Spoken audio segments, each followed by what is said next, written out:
2,400 정말 쪽팔리네요. 아니 솔직히 그 커스피 지수가 내 최스 레이팅보다 높아야 되잖아. 근데 지금 삐까삐까합니다. 이게 도대체 뭡니까? 한국 시장을 제가 이제 등한시해가지고 제가 주말에 각 잡고 연구를 좀 해가지고 1월 2일날 제가 한국 시장 스페셜 영상을 올리겠습니다. 근데 조회수 망하면 어떡하지? 한국 주식 아무도 관심 없는데. 어쨌든 그래도 인류에 봉사하는 마음으로 올리겠습니다.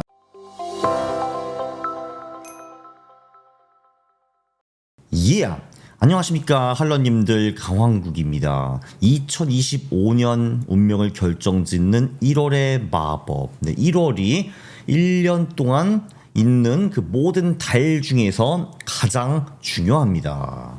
비트코인 1월 계절성을 좀 살펴보겠습니다. 보통 비트코인은 초반엔 좀 강하게 오르다가 초중반에 두들겨 맞고 중후반이 다시 좀 좋아지는 것이 일반적인 흐름이고요. 전반적으로 1월이 나쁘지는 않은데, 근데 제가 1369번 영상에서 말씀드렸지만 10% 이상 조정을 오는 경우가 꽤 많았습니다. 참고로 대선 직후, 그러니까 13, 17, 21년 1월은 이보다 훨씬 더 좋았고요. 이때도 초반에 좀 오르다가 조금 조정을 받은 후에 그 후에 중후반에 쫙쫙 올라가는 것이 일반적인 흐름이었습니다. 1369번 영상에서는요 1월 조정설이 근거가 있다고 했습니다. 10% 이상 하락이 없었던 경우가 12년 동안에 딱 3번이고요. 그러니까 9번은 조정이 왔다라는 얘기입니다. 그 9번 중에서 초전박살, 그러니까 1월 1일부터 깨진 건 3번이었고 1월 5일부터 10일 그 언저리 하락을 시작한 것이 6번이다 라고 볼 수 있습니다.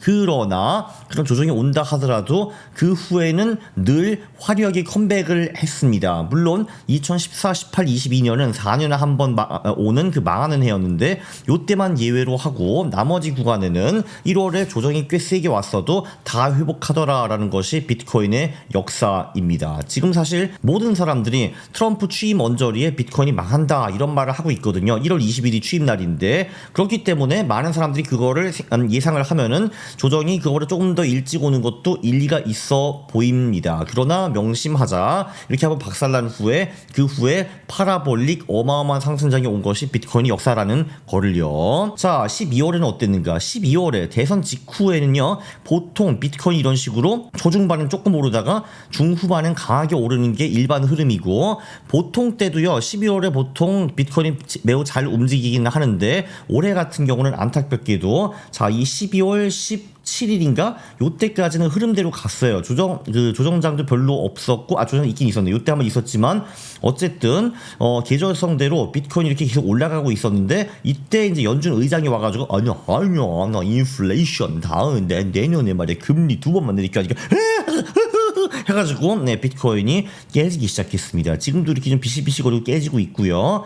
자, 그래서 여기서 중요한 거는 계절성보다는 이벤트가 먼저다라는 것이 중요합니다. 일단 그 파월이 이제 시장에 물을 끼얹는 이제 그런 이벤트가 있었잖아요. 그 이벤트 전에는 계절성대로 비트코인이 올랐는데 이벤트가 더 중요하죠, 계절성보다. 그러니까 한마디로 찬물을 쫙 끼얹으니까 비트코인이 아작나기 시작했는데, 뭐 당연히 그런 게 아니겠습니까? 당연히 강력한 이벤트가 그 캘린더 효과, 그러니까 뭐 12월 지금 중순이네 말이네 그거보다는 훨씬 더 중요하겠죠. 네, 그 내년도 얼마나 오르려고 한번 후퇴를 하는 것인지 굉장히 기대가 됩니다. 그리고 12월 31일부터 1월 8일 수익률이 진짜 중요합니다. 미국 같은 경우는요, 그 1월 첫 5 거래일, 이때 미국 시장이 상승했냐 하락했냐가 굉장히 중요합니다. 그러니까 한마디로 12월 31일 주가랑 1월 8일 주가를 비교를 해보세요. 그러면은 1월 8일 주가가 더 높았다라고 하면은 첫 5 거래일에 미국 시장이 상승한 거고,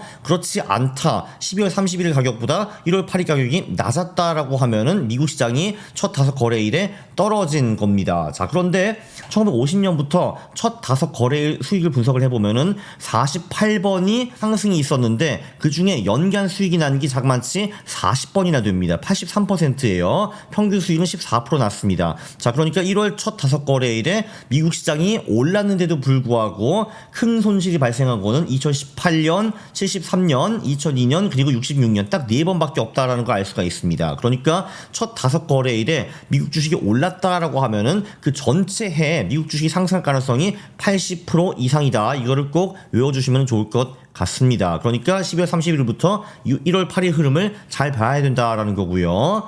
자, 반대로 1950년부터 첫 5거래일에 손실이 있었던 경우가 26번 있었는데, 자, 이 경우에는요 14번만 연간 수익이 났습니다. 그러니까 반반으로 확 줄어들어요. 그리고 평균 수익도 겨우 0.3%였습니다. 참고로 22년에는 1월 첫 5거래일에 미국 시장이 망했거든요. 그러니까 역시 전체 해 망했고, 23년에는 첫 5거래일이 좋았는데 아니나 다를까 이때 미국 주식이 좋았습니다. 24년에는 다행히도 5일 동안에 미국 주식이 0.5% 정도 빠졌거든요. 다행히도 24년에 수익률이 굉장히 좋았습니다. 그 한마디로 22년 같은 경우는 이제 그 첫 5거래일 망하고 기대치와 똑같이 시장이 하락을 했고, 23년에는 첫 5거래일이 좋았거든요. 그러니까 올랐어. 24년에는 다행히도 그 첫 5거래일이 안 좋았는데도 불구하고 미국 시장이 올라줬습니다. 그래, 왜냐면 올 확률이 54% 정도는 되거든요. 자, 그리고 코스피는 이 전략이 더 잘 먹힙니다. 1980년부터 첫 5거래일에 수익이 난 게 24번 있었는데요. 그 중에서 20번 연간 수익이 났습니다. 이게 안 먹힌 게 90년, 2002년, 2011년, 18년 이 4번밖에 없어요. 그리고 평균 수익이 자그마치 22%나 났습니다. 그래서 우리도 한국에서 12월 31일부터 1월 8일까지 그 코스피 수익률이 플러스냐 마이너스냐 이거를 유심히 봐야 됩니다. 그리고 1980년부터요. 첫 5거래일에 손실이 난 게 21번이었어. 근데 이 중에 8번만 연간 수익이 났고요. 38%밖에 안 되는 거야. 그리고 나머지 13번은 연간 손실이 났다라는 거를 볼 수 있습니다. 최근 샘플이 2022년과 24년이죠. 이때도 첫 5거래일이 코스피가 저조했는데 아니나 다를까 이 22년, 24년에는 코스피가 연간 손실을 냈습니다. 이런 거 굉장히 중요합니다, 여러분. 자, 그리고 특히 미국은요, January 3 팩터에 주목을 해야 되는데, 이게 뭐냐면은, 세계 조건이 충족할 경우, 미국 주식이 그 해 오를 가능성이 90%로 올라간다라는 건데, 그 3가지 조건이 뭐냐 하면요, 첫 번째, 12월 마지막 5거래일과 1월 첫 2거래일에 수익이 났는가. 한마디로, 12월 23일 주가와 1월 3일 주가를 비교해 보시면 돼요. 그래서 이때 올랐냐 안 올랐냐 이걸 보시면 되고, 두 번째 1월 첫 5거래일에 수익이 났는가, 12월 31일 주가와 1월 8일 주가를 한번 비교해 보세요. 그리고 세 번째는 1월에 수익이 났는가 이거를 보고요. 이 세 개 조건을 다 충족했을 경우 미국 주식이 오를 가능성이 90.6%로 어마어마하게 상승하고 그 해 평균 수익률은 17.7% 정도 됩니다. 반대로 이 세 개 조건 중에서 한 개 조건만 놓쳤다 하더라도 미국 주식이 그 해에 상승할 가능성이 확 떨어진다라는 거를 볼 수 있습니다. 한국은 제가 이거 좀 바빠서 분석을 못했는데 대충 보니까 한국도 비슷한 확률이 나올 가능성이 저는 굉장히 커 보입니다. 그러니까 한국도 이 트리팩터를 같이 보시면 굉장히 좋을 것 같습니다. 참고로 이 내용은요, 그 제프리 히어쉬라는 분이 만든 룰인데, 그러니까 이분이 매년 스톡 트레이더스 알마나카라는 책을 발행해가지고 저도 매년 사보거든요. 한마디로 그 매년 미국 시장의 계절성 효과를 적은 그런 책이거든요. 그래서 이분이 이거를 한 50년 정도 발행을 하셨어요. 1970년대부터. 그리고 꼴깍 100세에 돌아가시고 지금 아들이 하고 있습니다. 정말 멋있지 않습니까, 이거? 어쨌든 제프리 히어쉬가 이 January 3 팩터를 발견했고요. 요 세 개 조건이 충족될 경우 미국 주식이 보통 오르더라 이런 거를 발견했거든요. 그렇기 때문에 우리는 1월 미국 주식, 한국 주식을 유심히 봐야 됩니다. 전체 해 방향을 설정해 주거든요. 자, 미국은 1월은 보통은 어떻게 움직이는가? 여기 보시면요, 검은색이 미국 그 대통령 선거 1년 차의 흐름입니다. 이 검은색을 한번 보세요. 그럼 보통 1월이 오른다라는 거를 이제 볼 수 있습니다. 자, 여기서 보면은 근데 그 요거 있잖아, 요 보라색이 50th year of presidency, 그러니까 대통령 5년 차를 의미하는 거거든요. 보통 대통령 5년 차는요 수익이 더 좋다라는 걸 볼 수가 있고 1월도 꽤 양호합니다. 보라색을 보세요, 보라색.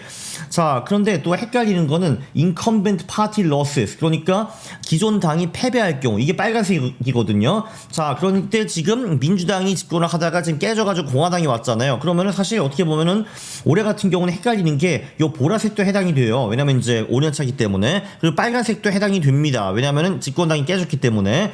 집권당이 깨질 경우는 1월이 보통 안 좋다라는 걸 볼 수가 있어요. 그래서 나 진짜 모르겠다, 그럼 검은 선을 보는 게 어떤가라는 것이 제 개인적인 생각입니다. 그래서 전반적으로 대통령 5년 차에는 1월이 나쁘지 않다라는 걸 볼 수가 있고요. 근데 이제 이거를 제외하고 그냥 전체 1월을 보면은 보통 미국 주식은 한 1월 10일까지는 좀 조금 강세를 보이다가 중후반에는 비실거리는 경우가 좀 많았습니다. 지난 12월을 한번 보시면은 12월은 이제 보통 미국 미국 주식이 상승하는 달이에요. 그러니까 지금 올랐다가 좀 중반에 빠졌다가 중후반에 다시 산타랠리를 따는 것이 보통이고요. 그리고 대선 후 12월은 보통 미국 주식이 굉장히 좋은데도 불구하고 S&P 500이 초중반에 계속 비실거리다가 파월 때문에 한번 때려 맞고 이제 그 계속 좀 비실거리는 모습을 보이고 있습니다. 물론 S&P 500은요 1월부터 11월까지 미친 듯이 달렸기 때문에 12월 한번 봐줘야 된다라는 게 제 생각인데 어쨌든 생각보다는 조금 저조했습니다. 나스닥은 이 보면은 빨간색이 Post Election Year, 그러니까 대통령 1년차 평균 수익률을 의미를 하고요.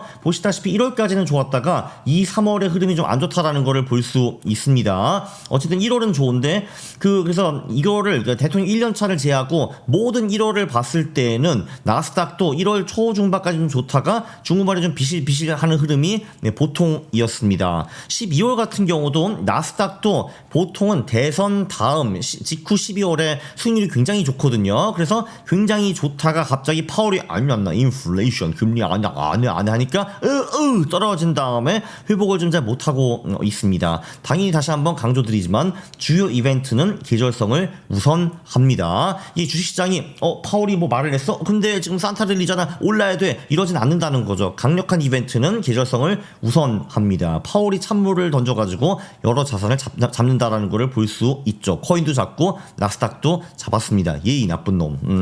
그렇죠. 그리고 한국 주식 요즘 관심이 아무도 없겠지만 뭐 이것도 올리긴 올려야죠. 한국 주식도 허스피 같은 경우도 보통 1월 초중반에 이렇게 강력히 오르다가 중후반에 좀 비실, 그러니까 미국과 얼추 비슷한 흐름을 보이는 것이 일반적입니다. 초중반이 좋고 월말 힘이 좀 빠지는 게 보통이죠. 코스닥은 어떤가? 코스닥 같은 경우도 보통 1월 초중반에 이렇게 이제 오르다가 중후반에 빠지는 것이 좀 더 일반적이고요. 보통 코스닥은 1월 첫째 주에 굉장히 강력하게 오르는 힘이 있습니다. 왜냐하면 대주주들이 12월에 세금을 안 내려고 좀 일시적으로 팔았다가 1월에 되사는 힘이 확실히 좀 있거든요. 그렇기 때문에 전반적으로 코스닥은 1월 첫째 주에 좀 강했고 초중반에 좀 강하다가 중후반에 비실거리는 게 보통이었습니다. 패턴 분석을 하면은 코스피도 원래는 12월에 이런 식으로 한 달 내내 올라가는 게 보통이에요. 그리고 오히려 이제 조금 후반에 조금 쉬어가고 이게 보통 흐름인데 뭐 아시다시피 한국의 주요 이벤트가 여러 개가 있었습니다. 그 파월 이벤트라는 것도 있었고 그리고 뭐 기업령 이벤트도 있었거든요. 그러니까 두 번 얻어 맞았지. 뻑 여기 봐 기업령 뻑 해가지고 좀 다시 가나 하니까 파월 뻑 해가지고 두 번 얻어 터졌습니다. 그래서 여기서도 당연히 주요 이벤트가 계절성을 우선한다라는 것이 주요 흐름이고요. 그래서 지금 2,400 정말 쪽팔리네요. 아니 솔직히 그 코스피 지수가 내 최스 레이팅보다 높아야 되잖아. 근데 지금 삐까삐까합니다. 이게 도대체 뭡니까? 어쨌든 두 개 이벤트 해가지고 코스피가 좀 말아먹었죠. 그리고 이제 코스닥 같은 경우는 이제 12월 패턴을 분석해 보면은 코스닥은 초중반에 좀 가다가 중후반에 이 대주주들이 팔기 시작해가지고 일시적 큰 하락이 있고 그 다음에 산타 랠리 플러스 1월 첫째 주 랠리 이게 보통 흐름이거든요. 근데 그 올해도 여기 당연히 코스닥도 계엄 한 다음에 파월 해가지고 별로 그렇게 흐름이 좋지는 않았고 기대했던 요 산타 랠리 요것도 별로 보이지 않고 있습니다. 없지. 1월은 주식시장에 매우 중요한 한 달입니다. 코인 같은 경우는 1월에 조정이 올 가능성이 꽤 있다라고 말씀을 드렸는데 근데 물론 안 온 경우가 25% 있기 때문에 희망은 어느 정도 있습니다. 그러나 그 조정이 오든 안 오든 저는 그 후에 폭발적인 상승을 기대를 좀 해보겠습니다. 특히 2월이 매우 좋은 경우가 많았다고 하니 그것도 제가 좀 살펴보겠습니다. 자, 1월 첫 주에 한국, 미국 주식이 수익이 나는가 마는가 이게 굉장히 중요합니다. 이게 전체 해의 방향성을 정해줄 가능성이 매우 높거든요. 그래서 1월 첫째 주가 번쩍번쩍 좋다 하면은 전 한국 비중을 좀 가져갈 거고요. 근데 1월 첫째 주 첫 5거래일이 망했어 하면 저는 한국 주식 비중을 좀 줄일 가능성도 있습니다. 수익이 나면 25년 수익 날 가능성이 매우 높아지죠.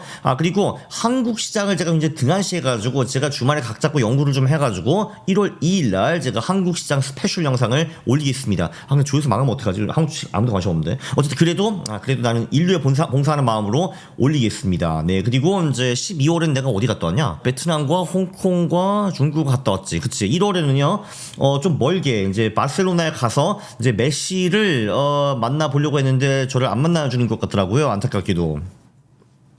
그래도 같이 한번 축구하자고 정중하게 한번 요청할 생각이었는데 왠지 안 해주실 것 같고요. 그래서 그냥 그냥 갑니다. 가가지고 이제 바스는 이런 거 좀 보고 오고 뭐 좀 놀다가 좀 오겠습니다. 네, 1월에 좀 제너리 효과도 좀 오고 1월 첫 5거래일이 좀 잘 나왔으면 정말 좋겠네요. 이걸로 물러가겠습니다. 감사합니다.